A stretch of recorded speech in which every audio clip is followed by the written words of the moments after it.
wanted to, brought up some really good points were brought up.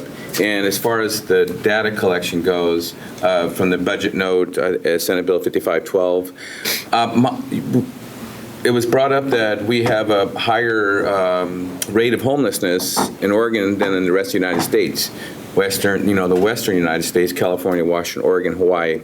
And through the recession, was this a matter of, did Oregon do that poorly?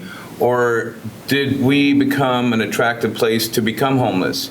And so are we, and I'm not trying, I know homelessness is terrible and we have to work on it, but if we are not tracking where our homeless community and population is coming from, if we are maybe able to substantiate and get more dollars from HUD because we are bearing a greater burden than other states are, then that would make us more competitive. And if we all agree we're willing to step up to the plate and help solve this issue. But folks in Wisconsin are not. They can have zero functional homelessness because you can't live out on the street at 0 degrees at all.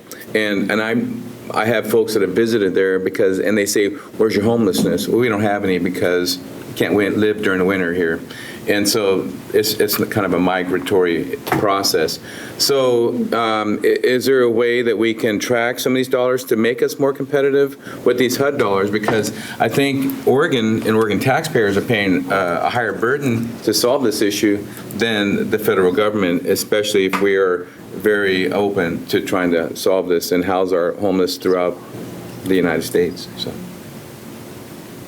Thank you, Representative, for those comments. And I would say there's been a lot of conversation today about federal resources. I think that federal conversation is important and the federal advocacy remains important.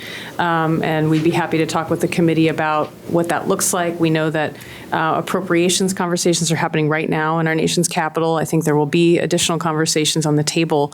I think that, certainly we're seeing these elected leaders around the Western states step up in really exciting ways.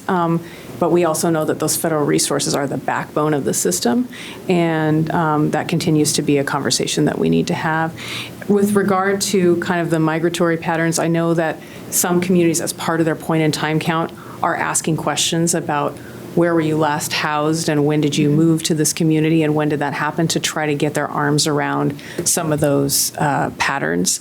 It is difficult because it is indeed a snapshot, so it's really hard to take a longitudinal look at what's happened with homeless rates because it really is about how that count is done, how robust of a count is it, and that makes it difficult to track over time. But we do certainly look at that and have those conversations.